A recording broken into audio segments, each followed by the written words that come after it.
Il n'est de Champagne que de la Champagne. Derrière cette expression, une renommée internationale. À travers les siècles, le vin de la célébration fut avant tout une affaire de transmission. Des historiens aux œnologues, en passant par celles et ceux qui élaborent le champagne, tous participent à cette transmission qui a fait de ce vin une célébrité à part entière. J'adore la petite histoire. La petite histoire du champagne est évidemment passionnante et grisante.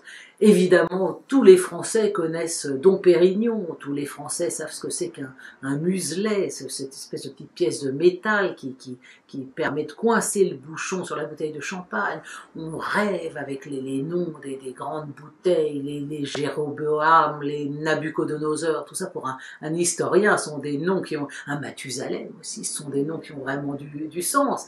Et comme le champagne est une boisson qui fait rêver dans le monde entier, évidemment le champagne a ses légendes. Alors, légende autour de Dom Pérignon, aurait-il vécu dans le sud de la France, où il aurait appris l'art d'obtenir un vin mousseux. Alors c'est ce qu'on dit quand on franchit la Loire, hein. On va vous dire, Dom Pérignon, en fait c'est chez nous, hein, là où on fait la Clairette de Die, c'est chez nous qu'il a appris comment faire du vin champagnisé. Vrai, pas vrai.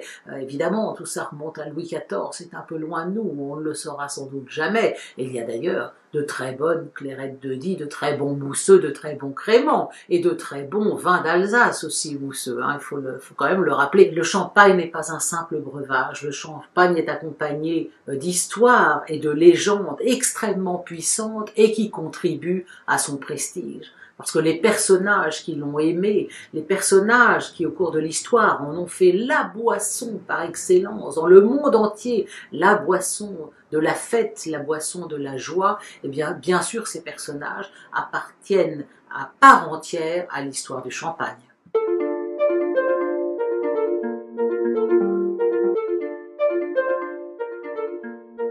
On parle souvent de la cathédrale de Reims, mais j'ai envie de vous parler de l'abbaye d'Auvillers, qui pour moi est un lieu historique pour la naissance et l'histoire du champagne. C'est tout un bassin et toute une culture de par cette abbaye qui est bien présente au sein de l'ensemble du village. C'est pour moi un lieu vraiment typique. Donc l'abbaye, ça résonne pour toute personne qui parle de Champagne, je pense à travers la France, voire même le monde. Dom Pérignon a été quelqu'un qui a marqué les esprits et qui a donné un point de départ à ce que le Champagne est maintenant. Depuis tout petit, j'ai suivi mon père au pied des cuves, des fermenteurs pour pouvoir suivre les levains de tirage, donc toutes ces odeurs, toute cette atmosphère, aussi bien au niveau des repas de famille que dans la vie de tous les jours. J'ai tout de suite été baigné dans le sujet.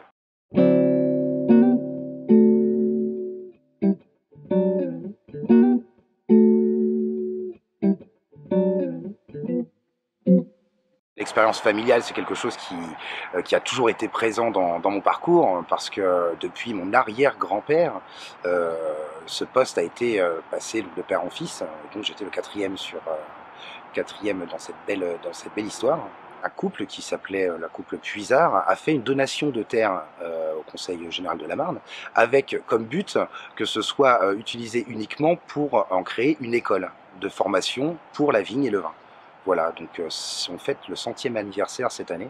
Je trouve ça vraiment magnifique, cette histoire de donation, en fait, pour transmettre toute la richesse d'un secteur, d'un terroir qui était le terroir d'Avise. Oui, donc là on est en train de se parler sur Épernay, mais il y a d'autres villages, notamment Avise, là, qui accueillent ce lycée, qui a vraiment un très beau terroir, et également toute la montagne de Reims, qui pour moi est quelque chose d'historique et qui crée des vins qui sont vraiment typiques à leur secteur.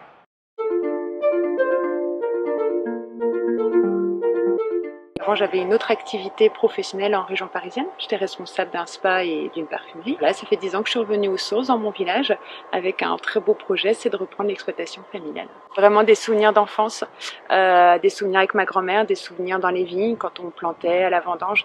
Vraiment, toute mon enfance a été baignée autour de l'exploitation, autour des vignes, autour du champagne. Et c'était vraiment un besoin de revenir auprès de ma famille et surtout de valoriser le travail de mes parents en créant notre propre marque de champagne. Je vous présente en fait le village de Châtillon-sur-Marne. Donc là, juste en dessous, vous avez le village de Montigny-sous-Châtillon où se trouve l'exploitation. Nous sommes le hameau du village de Châtillon-sur-Marne où je suis surveillée dans les vignes par le pape Urbain II.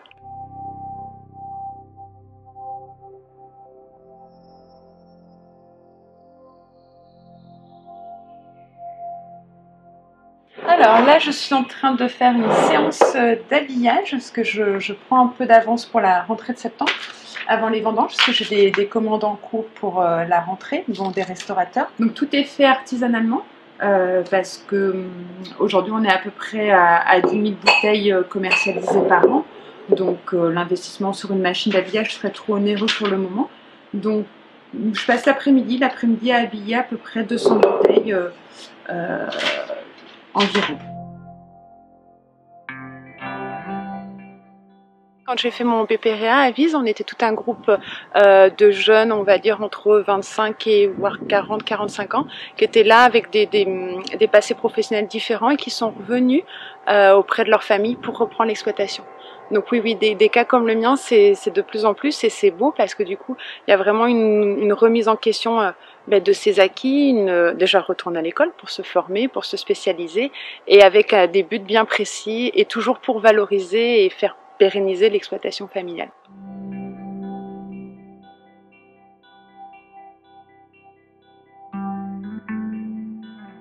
Quand aujourd'hui vous recevez vos clients à la maison et que vous leur expliquez votre procédé de vinification, les temps forts de l'année, les moments de complicité avec votre papa quand vous êtes en cuverie, au moment des dégustations, c'est quelque chose qui prend à cœur. Donc vous véhiculez une passion et une image de la viticulture et du champagne qui est, je trouve, merveilleuse.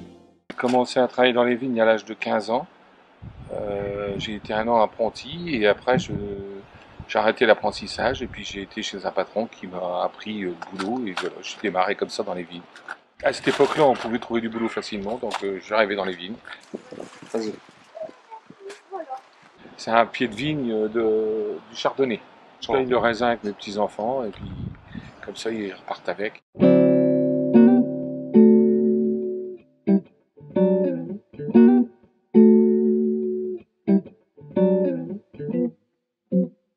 J'ai énormément voyagé au cours de mon parcours professionnel dans 118 pays et bien sûr je visite aussi énormément la France, ses régions françaises, leur patrimoine, leur gastronomie et à l'intérieur de ces régions j'ai eu la chance de visiter la Champagne, une région chère à mon cœur et bien sûr qui fait la notoriété de la France à l'échelle internationale. On sent qu'on est vraiment dans un terroir qui est privilégié, avec des gens qui ont conscience aussi qu'ils ont une très grosse valeur à l'exportation sur la scène internationale. Le mot de Champagne, il est protégé à l'échelle internationale, et c'est vrai que c'est une notoriété mondiale. Les autres vignobles français sont très connus aussi, mais peut-être moins que ce mot de Champagne qui fait rêver le monde entier, de la Chine au Brésil, en passant par l'Amérique du Nord, jusqu'à l'Australie. Ça, c'est quelque chose d'assez unique, et c'est le Champagne qui est dépositaire de cette notoriété-là. Quand j'étais au fin fond de l'Outback en Australie, dans des ranges complètement reculées, même ces propriétaires éleveurs connaissaient le mot de Champagne. C'est peut-être d'ailleurs une des rares choses qu'ils connaissaient de la France avec la Tour Eiffel, mais le Champagne, le mot Champagne était là et les faisait rêver. Quand j'enseigne, on voit que maintenant le champagne n'est plus un vin qui va être standardisé. On a de plus en plus de petites niches, d'essais, de vinification parcellaire, particulière. Et maintenant, chacun va essayer de communiquer à sa façon pour pouvoir promouvoir son produit et le faire découvrir tout simplement.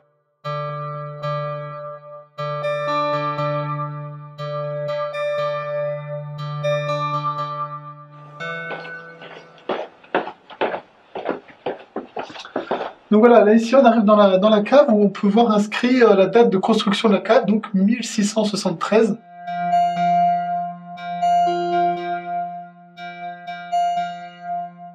Donc vous pouvez observer cette cave de 1673 et donc l'ingénierie des gens de l'époque qui ont permis aujourd'hui à ce que cette cave reste intacte. Donc il y a environ 70 millions d'années, la mer recouvrait la Champagne et aujourd'hui on peut y retrouver encore des coquillages donc dans cette cave.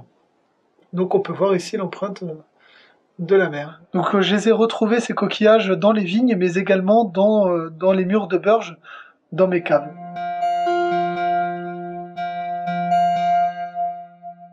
Dès le plus jeune âge, je suis allé aux vignes avec mon père et j'ai vraiment eu cette passion pour le vin. Je suis vraiment tombé amoureux de ce métier. Donc là, par exemple, la cuvée Oriane était une création à elle de mon père. Aujourd'hui, je suis la 3e génération. Et donc cette cuvée, Les Secrets d'André, reprend en fait tous les petits secrets de vinification de mon grand-père. Mon père à l'époque avait à peu près 5 cuvées de champagne. Aujourd'hui, j'en ai bientôt 12, donc j'ai des certifications environnementales aujourd'hui. Donc c'est un point sur lequel je me suis vraiment axé sur la protection de l'environnement, voilà, cette proximité avec la nature. Donc j'ai une certification qui s'appelle Haute Valeur Environnementale et Viticulture Durable. Et je suis également en conversion bio sur le domaine. Donc aujourd'hui j'ai 9 hectares et j'ai 4 salariés permanents plus des temporaires. Et c'est un métier passionnant, difficile et aussi à la fois très très vaste parce que nous c'est vrai qu'on est vigneron, on est à la fois vinificateur, on est à la fois commerçant. C'est pas simple, il faut être un petit peu partout et donc ça prend du temps pour vraiment acquérir toutes ces notions. Ce qui me frappe chez tous les vignerons du monde entier, c'est qu'il y a une incontestable passion vis-à-vis du terroir et vis-à-vis du fruit, tout simplement. Alors la passion du terroir, je dirais que c'est quand même plus spécifique en France, parce que le terroir là, il est vraiment beaucoup plus varié qu'en Australie ou qu'aux États-Unis. Mais la passion du fruit, tout simplement, et la transformation de ce fruit, il y a un côté finalement alchimiste, un petit peu magique, et on retrouve chez tous les viticulteurs, les œnologues, on retrouve cette espèce de passion, cet émerveillement de voir ce fruit, cette grappe de raisin, se muer en une espèce de nectar absolument divin ensuite. Et chez les uns et les autres, il y a vraiment cette passion, cette implication. On sent qu'ils font ça avec le cœur, à minima avec le cœur, et pour certains même avec les tripes. Ça c'est quelque chose de merveilleux parce que ça se transmet. C'est presque une passion de transmettre tout ça, de transmettre peut-être des choses insignifiantes pour mon public, des petits gestes ou des petites choses, mais je pense que sans ça, sans avoir vraiment des piliers, des points d'appui pour toutes ces pratiques, c'est un lieu, enfin comment dire, c'est un métier qui est vraiment très complexe, qui est très riche, qui touche à plein d'éléments différents, et on a un rôle ça les conforte dans leur métier, de voir qu'on peut faire tous ces liens, que ça s'apprend assez facilement, et surtout leur donner la motivation d'avancer et de ne pas rester figé sur les techniques qui sont ancrées depuis des générations. Voilà, je pense qu'on a vraiment un rôle d'ouverture d'esprit. On travaille en fonction déjà du soleil, de la nature et de la vie, et après on greffe tout notre travail autour.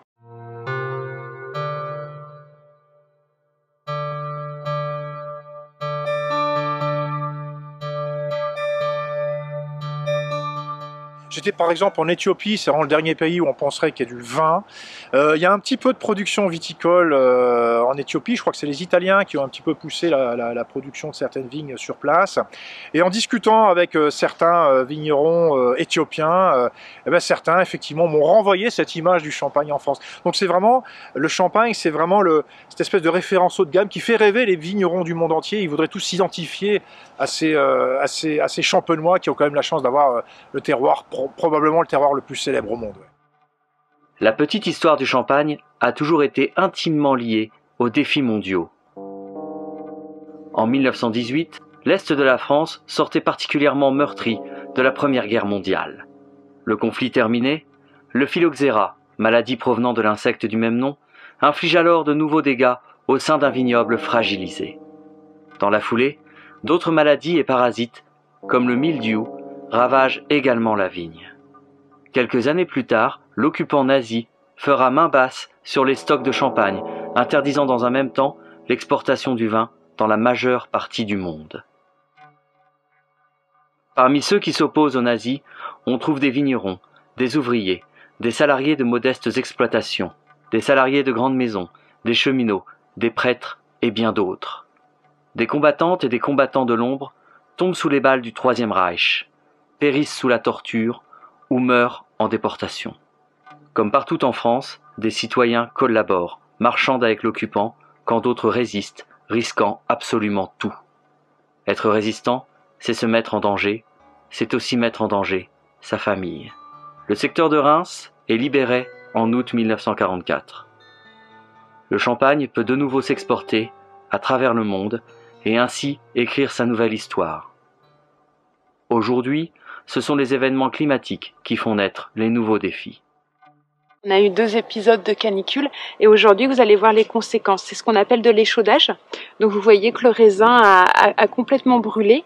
Donc malgré les feuilles qui protègent toute la zone de raisin, voilà, le raisin a souffert de la chaleur. Sachant que c'est quand même le 2e épisode climatique, parce que l'année dernière on a quand même souffert énormément de la chaleur.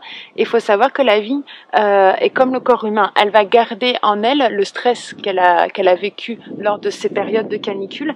Et aujourd'hui on paye les conséquences du réchauffement climatique. Donc sur une parcelle qui aujourd'hui pourrait faire peut-être 12 ou 15 000 kilos l'hectare, on peut avoir une perte de 10 à 15%, voire plus, suivant les conséquences de l'échaudage. On est sur un secteur septentrional et aujourd'hui avec des étés de plus en plus chauds, les conséquences c'est qu'on peut avoir sur les années à venir une perte d'acidité. Vous savez que l'acidité c'est la fraîcheur que l'on a en bouche au niveau de nos champagnes et ça peut être une problématique dans les années à venir par rapport aux arômes souhaités dans le champagne. La Champagne restera la Champagne et le Champagne restera le Champagne pour de longues années encore et c'est à nous de porter son image et c'est à nous d'être humble par rapport à ce que la nature peut nous donner et par rapport à ce que l'on peut transmettre. Si la Champagne devait déménager, je l'accompagnerais, bien sûr, mais pour l'instant, ce n'est pas envisageable. Et vous savez que la Champagne est une aire géographique avec une appellation. Donc aujourd'hui, voilà, la Champagne est bien délimitée. Et on est en train de revenir en arrière avec la viticulture raisonnée et puis le labourage, tout le cinéma. On va revenir comme dans les années 60, 70 à labourer la vigne, à entretenir sans mettre de pesticides, sans mettre de produits pour faire crier l'herbe et tout ça. Malgré les défis incessants, la renommée demeure mondiale. Le mot de Champagne, à un moment donné, va venir fuser.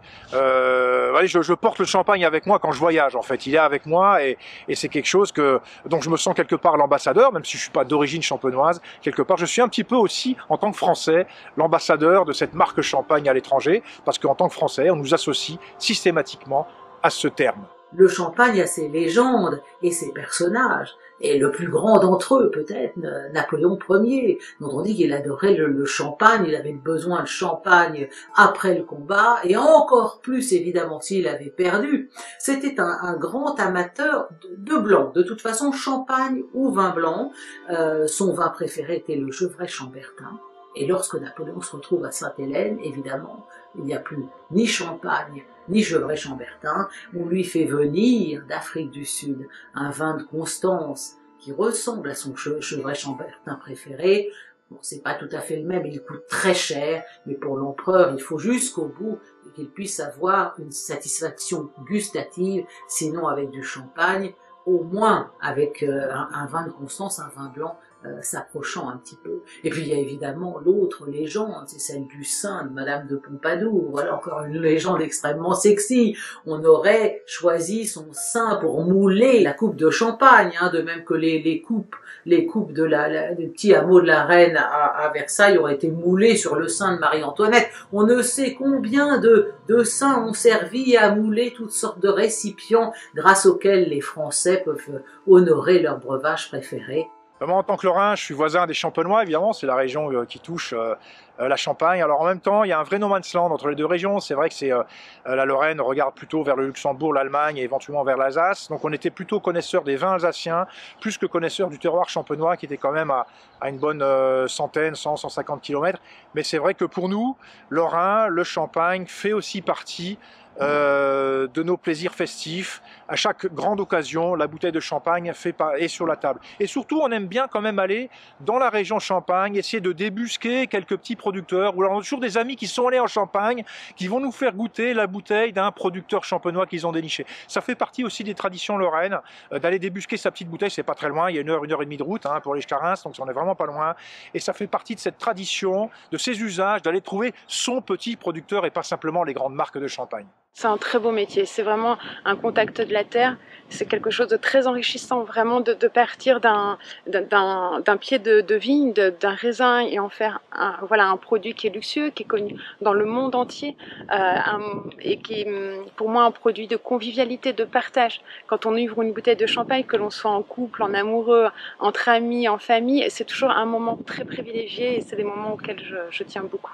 C'est que le champagne a une notoriété internationale, mondiale, mais il ne faut pas se dire c'est acquis. Il faut vraiment, même vis-à-vis du public français, il faut constamment nous inciter à venir déguster le produit et à transmettre cet amour, cette passion, cette connaissance du champagne sur les lieux même, pas simplement à la cave pour l'achat de la bouteille, mais également sur les lieux dans les vignes. Moi j'ai envie d'être dans une vigne et que le viticulteur me raconte comment il produit son champagne, pourquoi cette parcelle est mieux qu'une autre, et en tous ces petits détails fins qui font qu'on obtient un champagne et du coup on s'appropriera le produit de manière encore plus nette. Il y a beaucoup de personnes qui ont gravité autour de moi, qui ont été de très bons conseils.